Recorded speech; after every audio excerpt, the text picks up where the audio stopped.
జక్కంపూడి రాజా గారు, ముద్రగడ పద్మనాభం గారు ఇక లేరు అనేటటువంటి వార్త నిజంగా రాష్ట్ర ప్రజలందరినీ దిగ్భ్రాంతికి గురి చేసింది.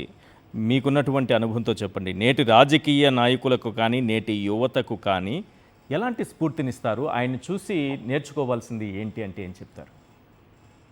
ముద్రగడ గారు నిజంగా ఒక అరుదైనటువంటి రాజకీయ నాయకులు. ఒక పక్కన మనుషులు ఎంత మొండితనం కనిపిస్తా ఉంటుందో, మరో పక్కన లోతుగా ఆయనకు దగ్గరగా ఉండేటటువంటి వ్యక్తులకి అంత ఆప్యాయత, అంత అనుబంధం అనేటువంటిది నిజంగా అదొక ప్రతిరూపంలాగా చూడాల్సినటువంటి అవసరం ఉంది.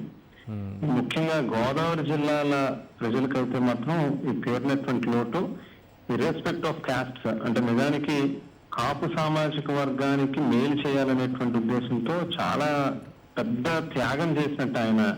ఎందుకంటే రాజకీయంగా ఇవాళ గడిచినటువంటి ఒక 15-20 ఇయర్స్ నుంచి ఆయనకి అంటే అవకాశాలు ఉన్నప్పటికీ కూడా ఆయనకి రాలేదు అని అంటే ఖచ్చితంగా కమ్యూనిటీ కోసం ఆయన చేసినటువంటి సాక్రిఫైజే ఆయనకి ఈవేళ లాస్ట్ 15 ఇయర్స్ నుంచో 20 ఇయర్స్ నుంచో ఆయన పదవిలో లేకుండా ఉండడానికి కారణం కూడా భావించవచ్చు. దివంగత ముఖ్యమంత్రి డాక్టర్ వైఎస్ రాజశేఖర రెడ్డి గారు కూడా చాలా ఇష్టపడేవారు ముద్రగడ గారిని, వారితో పాటు ఉండాలి అని చెప్పి ఆయన కూడా చాలా బలంగా పద్మనాభం గారు వారితో రాజశేఖర రెడ్డి గారితో పాటు ఉండాలి అని చెప్పి ఇద్దరికి కూడా ఉండేది. జగన్మోహన్ రెడ్డి గారు కూడా రాజశేఖర రెడ్డి గారి తర్వాత ఆ వేళ ఓదార్పు యాత్ర సమయంలో కావచ్చు, లేకపోతే ఈవేళ ముద్రగడ గారికి హెల్త్ బాగోనటువంటి సమయంలో కూడా జగన్ గారు ఆ కుటుంబానికి కూడా చాలా తోడుగా అండగా ఉంచారు. ఇవాళ మాకందరికీ కూడా యువతకి ముఖ్యంగా ఆదర్శంగా ఉండేటటువంటి నాయకుడు, అందులో ఏ రకమైనటువంటి అనుమానం లేదు.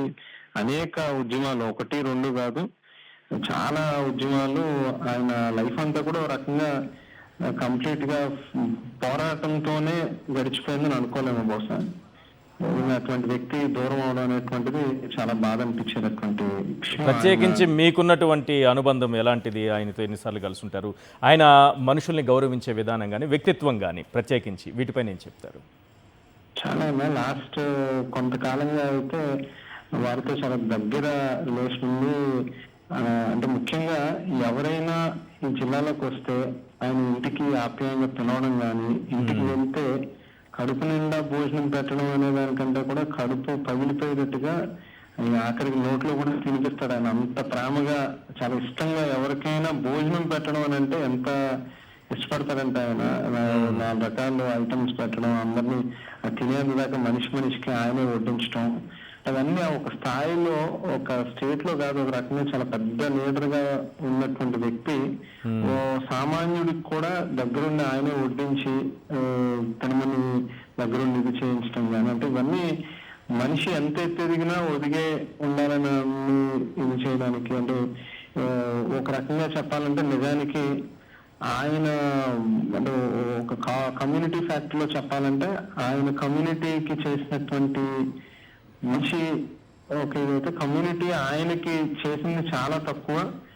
ఒక మాట అన్నాను కదా అని చెప్పి పేరు మార్చుకుని ఇవాళ ముద్రగడ పద్మనాభ రెడ్డి అని పెట్టుకున్నాడు ఆయన. అంటే మాటకి కట్టుబడి ఉండేటటువంటి వ్యక్తి. మరి అదే అలా ఒక మాట మీద నిలబడే వ్యక్తి నిజంగా రాజకీయాల్లోనే కాదు, మామూలుగా ఎక్కడ కూడా మనకు కనిపించరు. మాట అంటాం, నా పేరు మార్చుకుంటాను ఇది చేయకపోతే అని అంటారే కానీ నిజంగా పేరు మార్చుకున్న వాళ్ళని ఎక్కడా చూడలేదు. ఒక్క ముద్రగడ గారు మాత్రమే పేరు మార్చుకున్న వ్యక్తిగా మనకు కనిపిస్తూ ఉంటారు.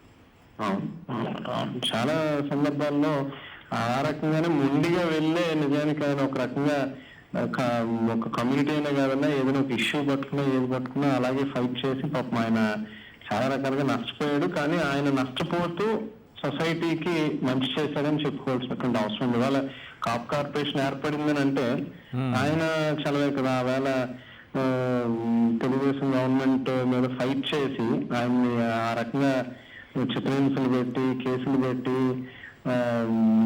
ఈడ్చుకుని వెళ్ళి హాస్పిటల్లో అన్ని రోజుల పాటు తినకుండా వాళ్ళ ఒక పక్కన వాళ్ళ భార్యని కానీ, పద్మనాభం గారి వైఫ్ని కానీ, లేకపోతే వారి పిల్లల్ని కానీ పోలీసులు ఈడ్చుకుని వెళ్ళినా కూడా ఎక్కడ ఏదైతే పట్టుకున్నారో ఖచ్చితంగా అది జరిగి తీరాల్సిందే అని చెప్పి అక్కడ కాంప్రమైజ్ కాలే ఆయన.